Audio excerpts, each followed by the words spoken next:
अस्सलामुअलैकुम, मेरा नाम अदनान सैन है और आप देख रहे हैं मेरा यूट्यूब चैनल चाइनाग्राफी। आज मैं आपके लिए लाया हूँ एक बहुत ही अच्छा प्रोग्राम और बहुत ही अच्छा स्टाइपेंड वाला जो स्कॉलरशिप है हंगरी के लिए, जो कि पाकिस्तान के स्टूडेंट्स इस पे अप्लाई कर सकते हैं।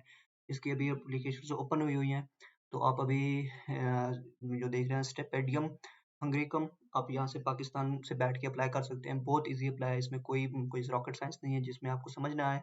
तो आपको मैं इसका प्रोसीजर जो है वो आपको बता देता हूँ। सबसे पहले आपने अपना फाइंड प्रोग्राम करना होगा। प्रोग्राम फाइंड करने से पहले आपने देखना है कि आप इधर पहले जब पोर्टल ओपन करते हैं, इसमें आ जाता है कि आपने कौन सी यूनिवर्सिटी में आप करना चाहते हैं। जिस भी यूनिवर्सिटी में आपका इंटरेस्ट है, उसमें आप कर सकते हैं, ठीक है? तो ये आप देख सकते हैं बहुत सारी यूनिवर्सिटीज़ हैं, जितनी भी हंगरी की यूनिवर्सिटीज़ हैं, सब आई हुई हैं।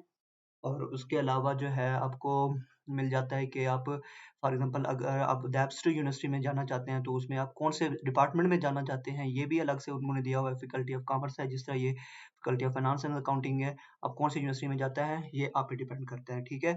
उसके बाद आ जाता है कि आपने प्रोग्राम कौन सा चूज करना है। प्रोग्राम चूज करने के लिए आप यहाँ पे अपना लिख सकते हैं जो भी आपको प्रोग्राम है, physics, chemistry, math. For example हम फिजिक्स लिखते हैं और उसके बाद आप यहाँ से सिलेक्ट कर सकते हैं कि अपने बैचलर के लिए जाना है, मास्टर्स के लिए जाना है, नॉन डिग्री प्रोग्राम है, किस चीज़ के लिए, डॉक्टर के लिए जाना चाहते हैं, तो आपने मास्टर पे अगर जाना चाह रहे हैं तो मास्टर्स पे क्लिक कर देंगे। उसके बाद आता है एकेडमिक ईयर 2025 और 26 के लिए आप अप्लाई करना चाह रहे हैं, ठीक है? तो उसके बाद आपने अप्लाई करना है कि फुल डिग्री प्रोग्राम के लिए, ना कि पार्शियल और एक्सचेंज स्टडीज के लिए। आप सिर्फ जा रहे हो फुल डिग्री स्टडीज के लिए, मास्टर्स के लिए। उसके बाद आ जाता है कि आपने स्टडी ऑफ लैंग्वेज कौन सी चूज करनी है, तो आप अपनी यहाँ से जो भी है इंग्लिश चूज करें, जर्मन चूज करें, जो भी आपका मन हो वो आप चूज कर सकते हैं। सबसे पहले आप यहाँ पे अगर आप इंग्लिश मोस्टली इंग्लिश में ही होती है तो इंग्लिश आप सेलेक्ट करेंगे। उसके बाद आप यहाँ पे फिजिक्स लिख दिया है, यहाँ पे फिजिक्स लिखने के बाद आप यहाँ से सिर्फ फाइंड प्रोग्राम करेंगे। फाइंड प्रोग्राम करने के बाद आप देख सकते हैं कि ये Budapest university of technology and economics. उसके बाद है यूनिवर्सिटी ऑफ पेसिस और उसके बाद है लोरांड यूनिवर्सिटी। उसके बाद ये देखिए डेबरसन यूनिवर्सिटी। मुख्तलिफ डिपार्टमेंट हैं, मुख्तलिफ यूनिवर्सिटीज़ हैं। हर यूनिवर्सिटी में आपको हर किस्म का आपको मतलब डिग्री मिल जाती है, इसमें कोई मसला नहीं है, ठीक है? आप ये देख सकते हैं कि कितनी सारी यूनिवर्सिटीज़ आपको प्रोग्राम ऑफर्स करा रही हैं, ठीक है? उसके अलावा आप ये देखिए 30 यूनिवर्सिटी, मैंने सिर्फ फिजिक्स पे क्लिक किया था और मास्टर्स पे क्लिक किया था, ठीक है? तो मैंने जस्ट फाइंड किया तो मेरे पास इतनी सारी यूनिवर्सिटीज़ आ गई है, ठीक है? अब ये देख सकते हैं कि इसकी मोर इन्फॉर्मेशन पे चलते हैं। इसमें मोर इन्फॉर्मेशन ये है कि आपकी जो स्टडी लोकेशन होगी वो हंगरी बुदापेस्ट है। बुदापेस्ट एक हंगरी का सिटी है। उसके बाद आ जाता है टाइप मास्टर फुल डिग्री है। नॉमिनल ड्यूरेशन जो है आपका 4 सेमेस्टर्स होंगे, 2 इयर्स, 120 क्रेडिट आवर उसके पूरे करने होंगे। स्टडी लैंग्वेज जो है आपकी इंग्लिश है। अवार्ड जो होगा मतलब आपकी जो डिग्री का नाम होगा वो एमएससी होगा। कोर्स कोड जो होगा वो नेचुरल साइंसेज में आता है। फिजिक्स का जो होता है वो नेचुरल साइंसेज में आता है। उसमें उसकी रिक्वायरमेंट्स क्या है, उसकी एंट्री क्वालिफिकेशंस जो है, सबसे पहले आपके पास बैचलर डिप्लोमा, बैचलर डिग्री होनी चाहिए इन फिजिक्स और एनी फील्ड ऑफ इंजीनियरिंग।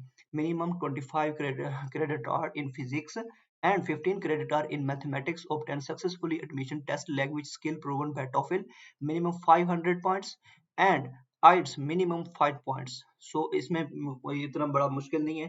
आपको आइट्स भी बहुत कम चाहिए, 5 पॉइंट्स चाहिए, ठीक है? तो आप इसमें आप इजीली अप्लाई कर सकते हैं, ठीक है? The entry qualification documents are accepted in the following languages. English, okay? आपने जो भी आपके डॉक्यूमेंट्स होंगे वो सिर्फ इंग्लिश में ही एक्सेप्टेबल होंगे, ठीक है? उसके बाद आ जाता है कि ये टेरिटरी रिक्वायरमेंट्स हैं। एप्लीकेशन और accepted from the following countries, जो कंट्रीज हैं उसमें से आप ये जो कंट्रीज हैं आप इसमें देख सकते हैं। सबसे ये पाकिस्तान है। अब यहाँ से पाकिस्तान से भी अप्लाई, पाकिस्तान में अप्लाई कर सकते हैं। मतलब पाकिस्तान वाले जो स्टूडेंट्स हैं वो अप्लाई कर सकते हैं इसके ऊपर। उसके बाद आप देख सकते हैं कि इधर इंडिया के भी हैं स्टूडेंट्स जो है वो भी अप्लाई कर सकते हैं। ईरान, इराक, ये सारे कंट्रीज हैं, ऑलमोस्ट आ जाते हैं। उसके बाद आ जाती है लैंग्वेज रिक्वायरमेंट्स आपकी B2 होगी। Other requirements motivational letter must be added to your application. एक मोटिवेशनल, एक अच्छा सा अपनी फील्ड के रिलेटेड मोटिवेशनल लेटर बनाना होगा, तो अगर आप वो बना के आपने साथ अपलोड करना है एप्लीकेशन के लिए। उसके बाद अगर आपने उसको इसके अलावा भी आप मजीद इसके बारे में इंफॉर्मेशन लेना चाहते हैं तो इस पर क्लिक कर सकते हैं। उसके बाद आ जाता है ओवरव्यू प्रोग्राम और ये सब कुछ आप अपने हिसाब से पढ़ सकते हैं, इसमें कोई इशू नहीं है। आप जिस तरह ये कंटेक्ट हैं, ये कोई प्रोफेसर्स हैं आई थिंक सो के। और उसके बाद है प्रिपेरिटी ईयर अवेलेबल नो है, उस पर स्पेशलाइजेशन कोई कोई ईयर उसमें अवेलेबल नहीं है। उसके बाद minimum number of scholarship holders 1 होगा, उसके बाद maximum number of scholarship holder 20 हो जाएंगे। उसके बाद ये है लिंक विद एप्स यूनिवर्सिटी का, और ये डायरेक्टली आपको यूनिवर्सिटी के इस फिजिक्स डिपार्टमेंट में ले जाएगा। ठीक है, और अभी फॉर एग्जांपल अगर हम इस पे अप्लाई करना चाहते हैं तो सबसे पहले हमने रजिस्टर करना होगा या साइन इन करना होगा। अगर आपका अकाउंट बनना हुआ है तो आपने साइन इन करना है या तो रजिस्टर करना होगा पहले। तो इस पे क्लिक करते हैं। अभी अभी हम जाते हैं डायरेक्टली, ये ड्रीम आईडी ओपन होती है। मैंने ऑलरेडी अपना अकाउंट बनाया हुआ था तो मैं डायरेक्टली कंटिन्यू पे करूंगा। कंटिन्यू करने के बाद मैंने अपना पासवर्ड देना है और साइन इन कर लेना है। तो साइन इन करने के बाद आपके पास आ जाती है इस तरह का एक ये, अब मेरा अकाउंट लॉगिन हो गया है। ठीक है, तो अब अभी मैंने एक एप्लीकेशन ट्राई कर रहा था ऐसे ही। तो अभी यहाँ से मैंने ये एडिट एप्लीकेशन पे जाना है। अगर आपकी न्यू एप्लीकेशन है तो आप यहाँ से माई एप्लीकेशन है, ये न्यू एप्लीकेशन भी आप अपनी सिलेक्ट कर सकते हैं। ठीक है, अब मैंने अब और मजे की बात ये है कि आप 2 प्रोग्राम्स में अप्लाई कर सकते हैं। अगर मास्टर्स के लिए कर रहे हैं तो 2 में कर सकते हैं, अगर पीएचडी के लिए कर रहे थे एक मास्टर और एक पीएचडी के लिए भी कर सकते हैं, दोनों मास्टर्स के लिए भी कर सकते हैं, दोनों पीएचडी के लिए भी कर सकते हैं। तो अभी हम जाते हैं, जैसे ही आप अपना ईमेल लॉगिन करेंगे उसके बाद आपके पास इस तरह का एक डैशबोर्ड ओपन होगा। डैशबोर्ड ओपन होते ही आपके पास इधर से फाइंड प्रोग्राम आपने कर लेना है, ब्राउज इंस्टीट्यूट कर लेना है। ठीक है, उसके बाद आप अपने अपने एप्लीकेशन पे आ जाना है, माई एप्लीकेशन। अब मैंने ऑलरेडी एक सिलेक्ट किए हुए थे, 2 यूनिवर्सिटीज़ और प्रोग्राम भी सिलेक्ट किए हुए थे, तो मैंने यहाँ पे क्लिक कर दिया। मैं एडिट एप्लीकेशन में चलता हूँ। एडिट एप्लीकेशन करते ही सबसे पहले प्रायोरिटीज़ में वही यूनिवर्सिटीज़ आ जाती हैं जो आप ऑलरेडी सेलेक्ट करके आए होते हैं।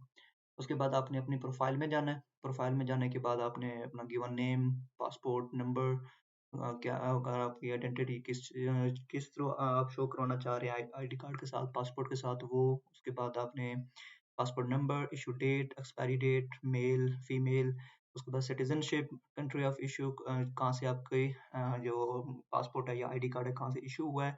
अगर आपके पास डुअल सिटीजनशिप है तो आप यहाँ पे क्लिक करके डुअल सिटीजनशिप दे सकते हैं। उसके बाद कंट्री ऑफ रेजिडेंस क्या है, अगर आप किसी दूसरे कंट्री में रह रहे हैं तो पाकिस्तान में हैं या पाकिस्तान के लिए सिलेक्ट करेंगे, अगर दूसरे में रह रहे हैं तो चाइना सेलेक्ट करें, चाइना में है तो। उसके बाद आप आ जाते हैं यहाँ पे बर्थ, डेट ऑफ बर्थ अपनी डालनी है, कंट्री किस कंट्री में पैदा हुए हैं, किस सिटी में हुए हैं वो अपने डालनी है। उसके बाद ये हंगरियों के लिए है, उसके लिए छोड़ देना है इसको। उसके बाद अपना आपका जो भी आईडी कार्ड है उसकी पिक्चर्स यहाँ पे ऐड करनी है और फॉर्मल फोटो यहाँ पे अपलोड कर देनी है। उसके बाद ये अपलोड करने के बाद आप कॉन्टैक्ट्स में आते हैं।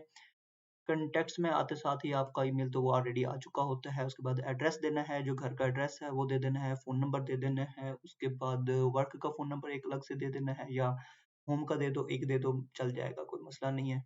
उसके बाद जो आता है दूसरा फ़ोन नंबर आ जाता है, mobile phone number, Skype ID दे देंगे, सिटी और टाउन और विलेज जो भी है वो भी देना है। उसके बाद city, province, region, dot postal code उसका, और उसके बाद कंट्री कौन सा है, पाकिस्तान है तो पाकिस्तान सेलेक्ट करेंगे। उसका करस्पॉन्डिंग एड्रेस है, फॉर एग्जाम्पल आपका घर किसी और सिटी में है और आप किसी और सिटी में इस टाइम जॉब कर रहे हैं तो वो आप अपना उस हिसाब से जो भी आपका एड्रेस है वो आप दे सकते हैं। उसके बाद आ जाता है कि इमरजेंसी कॉन्टैक्ट में आ जाना है। इमरजेंसी कॉन्टैक्ट में आप अपने किसी भी दोस्त का, कज़न का, रिश्तेदार का, किसी भी भाई बहन अबू किसी का भी नंबर दे सकते हैं। नाम देना है, ईमेल देना है, फ़ोन नंबर देना है और उसके साथ जो रिलेशन है वो देना है। उसके बाद आ जाती है एजुकेशन। एजुकेशन में आते साथ ही आपने अपनी बैचलर डिग्री शो करवानी होगी। अगर आपने ख़त्म कर ली है तो फिनिश करवानी है। उसके बाद जो भी इंस्टीट्यूट है वो नाम देना है। उसके बाद स्टडी स्टार्ट डेट जो है जो भी हो सकती है, इसमें 9 है या 10 भी है, कुछ भी आप दे सकते हैं, कोई मसला नहीं है।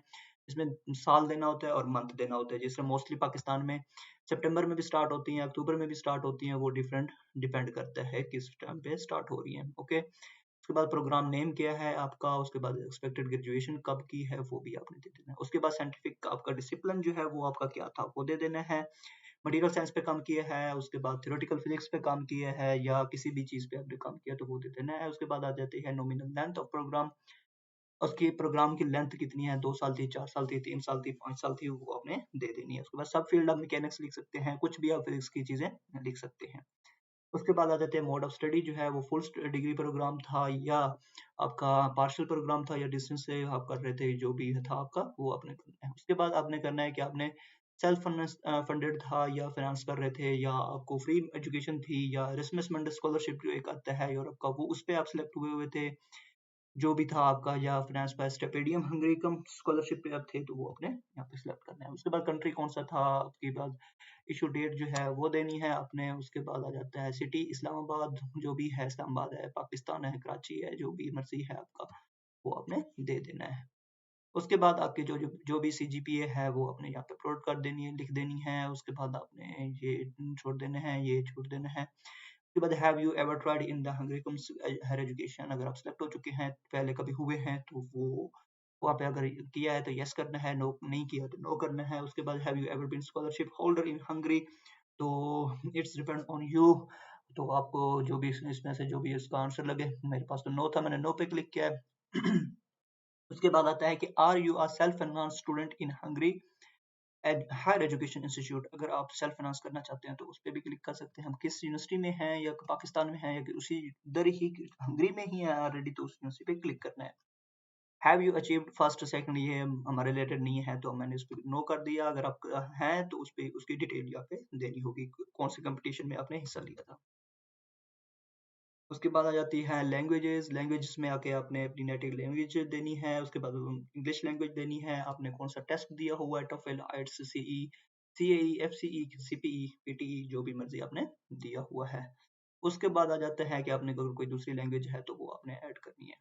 एम्प्लॉयमेंट आ जाती है। एम्प्लॉयमेंट में आपने कोई भी आपका रेलिवेंट एक्सपीरियंस है, टीचिंग के हवाले से है, या आप किसी कंपनी में जॉब कर चुके हैं तो वो आपने यहाँ पे ऐड करना है। एक्टिविटीज में आना है तो एक्टिविटीज होती हैं कि आप फॉर एग्जांपल किसी भी वॉलंटियर किसी जॉब में जॉब की है, या किसी एक्टिविटीज एक्स्ट्रा यूनिवर्सिटीज में कोई एक्टिविटीज होती हैं, जिस तरह कॉन्फ्रेंसेस वगैरह होती हैं या स्पोर्ट्स वीक्स होते हैं, तो उसमें ऑर्गेनाइजर या एज प्रेसिडेंट आपने काम किया तो वो आपने यहाँ पे लिख देना है। वो एक प्लस पॉइंट। रेजिडेंस क्या है, रेजिडेंस आपका चाइना में है कि कहाँ पे है, वर्क कर रहे हैं कौन सी कंट्री में, पाकिस्तान में है तो पाकिस्तान का लिखना है, दूसरी कंट्री में है तो दूसरे कंट्री का लिखना है, जो मर्जी आप लिख सकते हैं यहाँ। उसके बाद आ जाता है मेन चीज़ है मोटिवेशन लेटर। मोटिवेशन लेटर में आपने देना है यहाँ पे ऑलमोस्ट 1500 से 4000 तक आप अपने कैरेक्टर्स लिख सकते हैं। मतलब कम से कम 1500 होने चाहिए, ज़्यादा से ज़्यादा 4000 तक होने चाहिए, बल्कि 4000 से ज़्यादा नहीं होने चाहिए, 4000 तक ही होने चाहिए।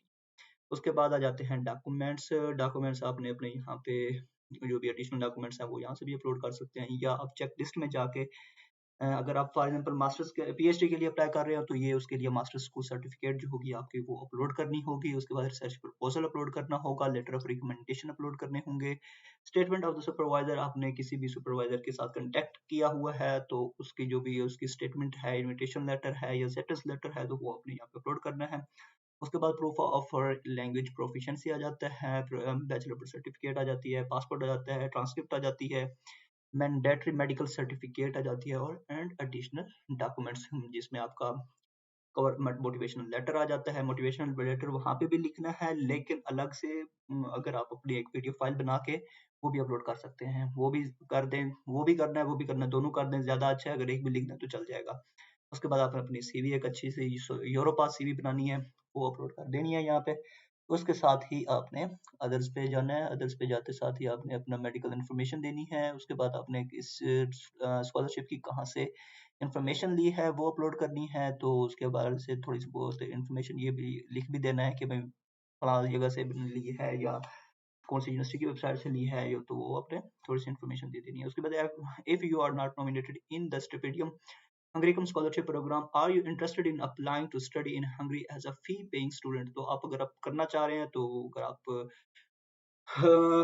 जिस तरह कह लें कि आपके पास पैसे वाले बंदे हैं तो आप इस पे क्लिक कर सकते हैं, अगर आप नहीं है तो फिर आप इस पे क्लिक कर सकते हैं। तो उसके बाद आपकी स्पेशलाइजेशन आपने किस में करनी है तो उसके हवाले से भी आपके रिलेटेड जो भी आप प्रोग्राम पहले ऑलरेडी सेलेक्ट करके आए होंगे उससे के हिसाब से आपको यहाँ पे चॉइसेस दी होंगी 3-4, तो आप वहाँ पे उस पे क्लिक कर सकते हैं। इसी तरह आप ये कंप्लीट करने के बाद एक दफ़ा फिर प्रूफ रीड कर लेंगे अपनी एप्लीकेशंस को, एक दफ़ा सारी कॉन्टैक्ट डिटेल जो भी चीज़ें होंगी वो आपने एक दफ़ा पढ़ लेनी है। तो वो करने के बाद आपने जस्ट सबमिट करना है और आपको एक कंफर्मेशन मेल भी आ जाएगी कि आपकी फ़ाइल सबमिट हो चुकी है। तो अभी इसकी डेट है, लेकिन अभी 2 महीने इसकी डेट है इसकी डेडलाइन, तो आप अभी अपनी प्रोफाइल पे काम कर सकते हैं अच्छे से। तो बेस्ट ऑफ लक, अप्लाई ज़रूर कीजिएगा। And if you need any more information about this scholarship, you can contact me on WhatsApp. I can reply you as soon as possible, and also I paste this link in the description, so you have to apply there. Good luck. Thank you so much.